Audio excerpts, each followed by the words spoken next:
다 같이 신앙 고백하시겠습니다. 나는 전능하신 아버지 하나님 천지의 창조주를 믿습니다. 나는 그의 유일하신 아들 우리 주 예수 그리스도를 믿습니다. 그는 성령으로 잉태되어 동정녀 마리아에게서 나시고 본디오 빌라도에게 고난을 받아 십자가에 못 박혀 죽으시고 장사된 지 사흘 만에 죽은 자 가운데서 다시 살아나셨으며 하늘에 오르시어 전능하신 아버지 하나님 우편에 앉아 계시다가 거기로부터 살아있는 자와 죽은 자를 심판하러 오십니다. 나는 성령을 믿으며 거룩한 공교회와 성도의 교제와 죄를 용서받는 것과 몸의 부활과 영생을 믿습니다. 아멘. 오늘 선포되어질 하나님의 말씀은 데살로니가전서 4장 13절에서 18절 말씀까지입니다. 데살로니가전서 4장 13절에서 18절까지입니다. 신약성경 331페이지에 있습니다. 데살로니가전서 4장 13절에서 18절의 말씀을 다 같이 합독하도록 하겠습니다. 형제들아, 자는 자들에 관하여는 너희가 알지 못함을 우리가 원하지 아니하노니 이는 소망 없는 다른 이와 같이 슬퍼하지 않게 하려 함이라.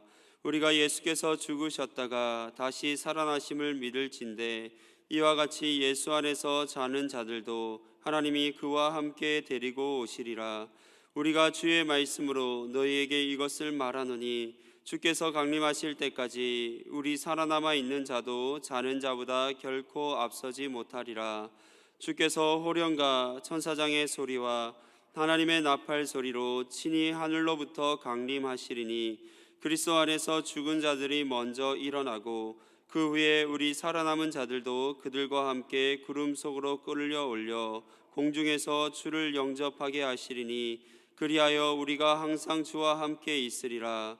그러므로 이러한 말로 서로 위로하라. 아멘. 앞뒤자분들과 인사하겠습니다. 사랑합니다. 축복합니다. 사랑합니다. 축복합니다.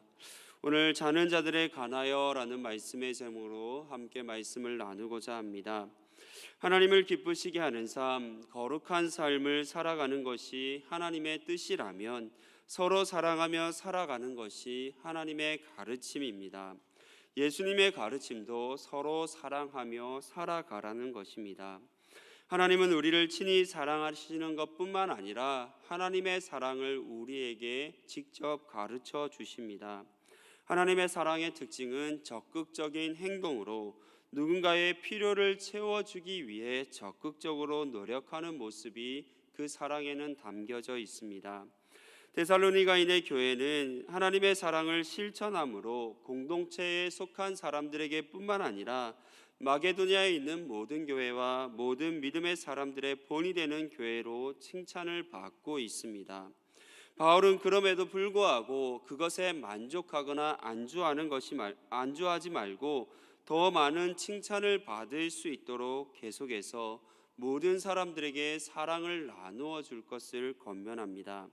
사랑의 대상을 특정인에게 국한시키는 것이 아니라 지속적으로 그 사랑의 영역을 확장시켜 나감으로 모든 교회와 사람들에게 기감이 될 수 있도록, 기감이 되는 교회가 되도록 그렇게 칭찬받기를 바라고 있습니다. 믿음의 사람들은 마땅히 칭찬받아야 합니다. 그러나 반대로 칭찬보다 비난과 손가락질을 받는 그리스도인들이 있습니다. 이들이 비난과 손가락질을 받는 이유는 침착하게 행동하지 않으며 이런저런 논란의 중심에 서 있기 때문입니다. 사람들의 눈에 성실하기보다는 게으른 모습으로 비춰지고 있기 때문입니다. 문제를 일으키는 그리스도인들에게 바울은 단호하게 명령하고 있습니다. 조용한 삶을 위해 자신의 일에 집중하기 위해 자신의 손으로 일하는 데 힘쓰라고 명령하고 있습니다. 많은 말을 하기보다는 조용하지만 지혜 있는 말들을 말하며 또 다른 사람의 일에 참견하기보다는 자신의 일에 좀 더 집중하기를 바라는 모습들, 자신의 일에 책임감을 가지는 모습들을 가지라고 말씀하고 있습니다. 그뿐만 아니라 매일매일 내가 감당해야 되는 일들을 소홀히 여기지 말고 그 일에 최선을 다할 것을 그렇게 명령하고 있습니다. 그리스도인들이 이러한 삶을 살아가야 되는 이유가 무엇이겠습니까? 세상 사람들이 우리를 바라보고 있기 때문입니다.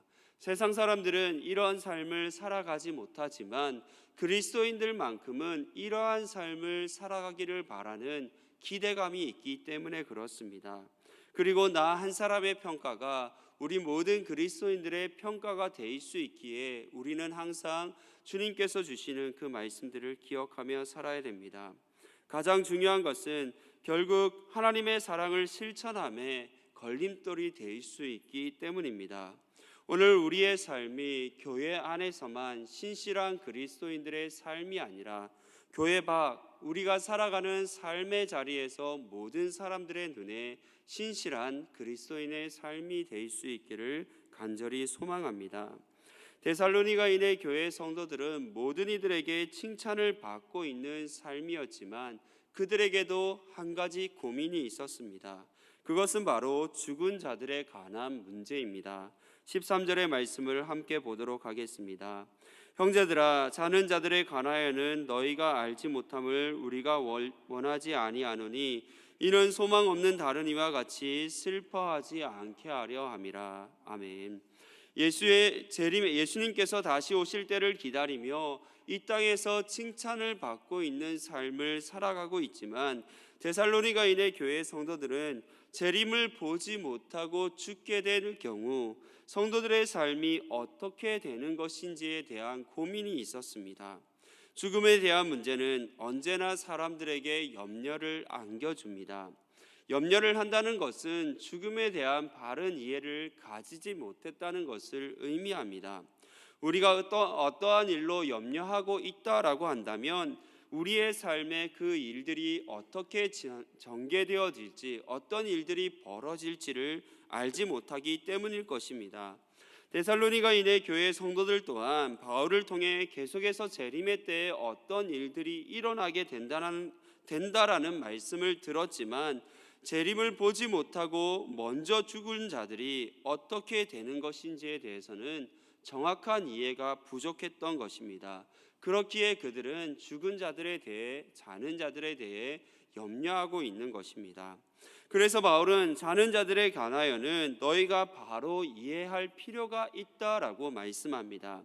데살로니가인의 교회 성도들이 이해하고 있는 죽음이란 세상 사람들이 이해하고 있는 죽음과 별반 다르지 않았습니다. 재림을 경험하지 못하고 죽게 된 성도들이나 이 땅에 소망 없이 살아가는 사람들의 죽음을 동일하게 바라본 것입니다. 소망이 없는 자들이란 예수를 믿지 아니하고 자신의 정욕과 욕망을 따라 살아가는 모든 사람들을 가리키고 있습니다. 로마서 1장 18절을 우리말 성경에 보면 하나님의 진노가 불의로 진리를 막는 자들의 모든 불경건과 불의에 대해서 하늘로부터 나타납니다 라고 말씀합니다.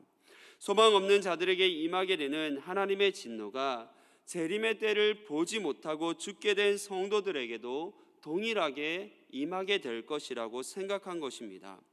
한번 생각해 보시기 바랍니다. 함께 우리와 신앙생활을 했던 믿음의 사람들을 먼저 떠나보내는 것도 슬픈 일인데 그들의 영혼이 소망 없는 자들과 같이 진노를 받게 될 것이라고 생각해 보면 더 슬프고 안타까울 수밖에 없었습니다.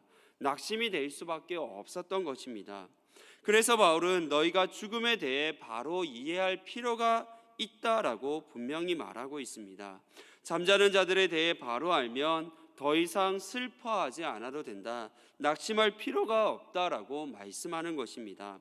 사랑하는 사람들의 죽음을 바라보았을 때에 우리의 마음은 슬프고 낙심될 수밖에 없습니다.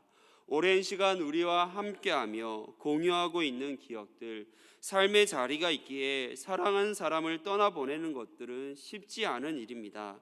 그럼에도 우리 믿음의 사람들이 슬픔을 극복할 수 있는 것은 죽음이 진노로 연결되는 것이 아니라 우리가 죽음으로 인해 새로운 생명을 얻게 된다는 것을 믿고 있기 때문에 우리는 새로운 힘을 얻을 수 있고 위로를 받을 수 있는 것입니다. 14절의 말씀입니다.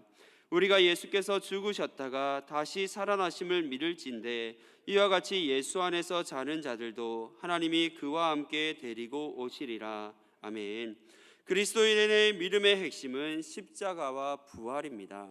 예수 그리스도께서 나를 위해, 나의 죄를 위해 십자가에 달려 죽음으로 나의 죄를 용서해 주셨습니다. 예수 그리스도께서 십자가에 달려 죽으시고 3일 만에 부활하심으로 우리에게 영원한 생명을 주셨습니다. 오늘을 살아가는 우리들도, 또 데살로니가인의 교회 성도들도 십자가와 부활을 믿고 있습니다.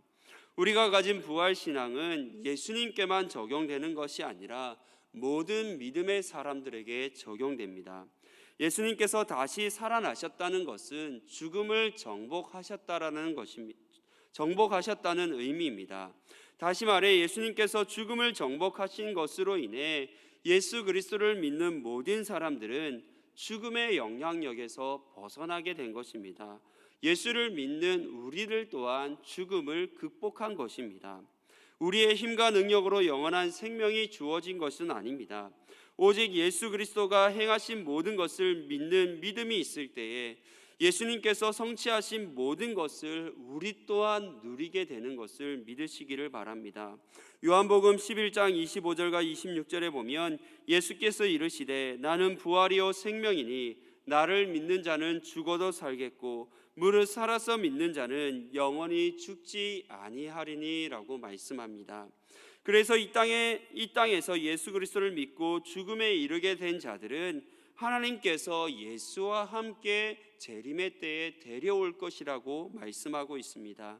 그리스도인의 죽음은 육신적으로는 사랑하는 이들과 함께하지 못하는 아픔과 슬픔을 남기게 됩니다. 육신의 단절을 의미합니다. 그러나 그리스도인의 죽음은 영적으로는 예수님과 더 가까워지는 것입니다. 우리가 이 땅을 살아가며 기도하는 것 중에 하나가 하나님과 더 가까워지기를, 또 예수님과 더 가까워지기를, 예수님께로 더 가까이 나아가기를 우리는 기도하고 있습니다. 죽음을 통해 이 땅에서 다 알 수 없었던 예수님을, 또 하나님에 대해서 우리는 더 깊이 알게 되는 것입니다. 그렇게 자는 자들이 누리게 될 영적인 선물들을 생각하면 우리가 슬퍼할 필요가 없습니다. 여기서 오해하지 말아야 될 것은 영적인 선물이 있기 때문에 절대 슬퍼해서는 안 된다는 것이 아닙니다. 기뻐해야 된다는 것이 아닙니다. 사랑하는 이들을 떠나보내는 슬픔은 너무나 당연한 것입니다. 슬퍼하지 말라는 것은 자는 자들이 누리게 될 그 영적인 선물들을 생각하며 이 땅을 살아가야 되는 우리들이 과도한 슬픔에 빠져서는 안 된다는 것을 의미하고 있는 것입니다. 사랑하는 이가 죽었을 때에, 또 죽음을 보게 되었을 때에 우리가 슬퍼하는 것은 당연하지만 그 슬픔이 너무나 지나쳐 우리에게 해가 되지 않도록 하나님께서 주신 그 영적인 선물들을 생각하며 그 슬픔들을, 그 괴로움들을 극복해 나가야 된다는 것을 말씀하고 있습니다. 16절과 17절 말씀입니다. 주께서 호령과 천사장의 소리와 하나님의 나팔 소리로 친히 하늘로부터 강림하시리니 그리스도 안에서 죽은 자들이 먼저 일어나고 그 후에 우리 살아남은 자들도 그들과 함께 구름 속으로 끌려 올려 공중에서 주를 영접하게 하시리니 그리하여 우리가 항상 주와 함께 있으리라. 아멘. 바울은 재림의 때에 일어날 일들을 구체적으로 소개하며 자는 자들이 어떻게 될 것인지를 설명하고 있습니다. 예수님께서 다시 오실 때에, 즉 재림의 때에 호령과 천사장의 소리와 하나님의 나팔 소리가 나며 하늘로부터 친히 강림하십니다. 우리가 기억해야 될 것은 그 다음 내용입니다. 그리스도 안에서 죽은 자들이 먼저 일어나고 그 다음에 살아남은 자들도 그들과 함께 구름 속으로 끌려 올라가 주를 영접하게 된다라고 말씀하고 있습니다. 예수 그리스도께서 다시 오실 때에 가장 먼저 예수님을 영접하게 되는 이들은 지금 오늘을 살아가고 있는 믿음의 사람들이 아니라 우리보다 앞서 믿음의 삶을 살았고 지금은 죽음이라는 잠을 자고 있는 이들이 먼저 예수님을 영접하게 됩니다. 14절의 말씀과 연결해 보면 지금도 예수님과 가까이 지내고 있고 재림의 때에도 가장 먼저 예수님을 영접하게 될 이들은 저와 여러분이 아니라 이미 죽음이라는 잠을 자고 있는 자들이, 잠을 자고 있는 모든 사람들이 먼저 그 모든 것들을 누리게 된다라고 말씀하고 있습니다. 그렇기에 자는 자들의 관점에서 보면 이 땅을 살아가는 우리들보다 더 풍성한 은혜를 지금 누리고 있으며, 또 이 땅을 누리고 있기 때문에 이 땅을 살아가는 믿음의 사람들이 전혀 부럽지 않다라는 것입니다. 반대로 우리 믿음의 사람들이 그들을 오히려 부러워해야 되는 상황인 것입니다. 그러나 우리가 부러워하지 않아도 되는 것은 결국 마지막에는 우리들도 모두 주와 함께 있을 것이기 때문입니다.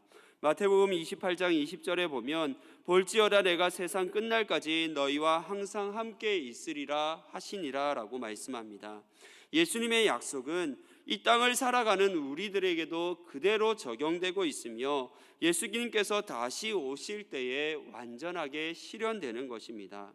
믿음의 사람들에게 가장 큰 축복은 주님과 영원히 함께하는 것입니다. 자는 자들도 또 이 땅을 살아가는 믿음의 사람들도 지금 주님과 함께하고 있습니다. 그렇게 죽음 앞에 슬퍼하는 것이 아니라 우리는 예수의 이름으로 위로하는 삶을 살아가야 되는 것입니다. 18절의 말씀을 보겠습니다. 그러므로 이러한 말로 서로 위로하라. 아멘. 결국 바울의 권면은 자는 자들에 인해 과도하게 슬퍼하기보다는 그들이 지금 누리고 있는 영적인 풍성함을 생각하며 너희도 힘을 내라는 것입니다. 슬픔에 빠져서 힘든 삶을 살아가는 것이 아니라 그들을 생각하며 너희도 힘을 내어 이 땅을 살아가라라고 그렇게 말씀하고 있습니다. 사랑하는 이를 떠나보내며 슬픔에 빠지는 것은 어쩌면 너무나 당연한 것입니다. 그러나 우리가 슬픔에 빠지고 걱정한다고 해서 주 안에서 자는 자들의 삶이 달라지는 것이 아닙니다. 그들은 이미 주 안에서 영원한 생명과 또 주님과 함께하는 풍성한 은혜를 누리고 있습니다. 그렇기에 우리는 주 안에서 위로함으로 이 땅을 살아갈 힘을 얻어야 됩니다. 그들의 모습을 기억하고 또 그들이 누리고 있는 그 모든 것들을 생각하며 우리가 이 땅에서 슬퍼하는 것이 아니라 새 힘을 얻어야 하는 것입니다. 우리는 자는 자들에 관하여 분명히 알 필요가 있습니다. 이에 대해 아는 사람의 위로와 알지 못하는 사람의 위로는 질적으로 너무나 큰 차이가 나게 됩니다. 자는 자들에 관하여 아는 사람만이 참된 위로와 또 힘을 줄 수가 있습니다. 우리는 삶을 살아가며 많은 사람들과 관계를 맺고 있으며 많은 관계를 맺고 있는 만큼 많은 사람들의 죽음을 경험하게 될 것입니다. 누군가의 죽음을 바라보며 주 안에서 참된 위로와 힘을 주는 믿음의 사람들이 될 수 있기를 간절히 소망합니다. 막연한 위로가 아니라, 사람의 위로가 아니라 하나님 앞에서 자는 자들, 예수 그리스도 안에서 자는 자들이 어떤 풍성함을 누리고 있는지를 분명히 깨달음으로 말미암아 그들에게 참된 위로와 평안을 건네줄 수 있는 우리 그리스도인들의 삶이 될 수 있기를 간절히 소망합니다. 우리가 자는 자들에 대해서 분명히 알므로 인해 위로를 통해 슬픔을 극복하게 되는 것뿐만 아니라 삶의 목적을 발견하고 예수와 동행하는 삶으로 돌이킬 수 있는 일에 앞장설 수 있는 그런 위로를 전할 수 있는 우리 모든 믿음의 사람들이 될 수 있기를 간절히 소망하며 기도합니다.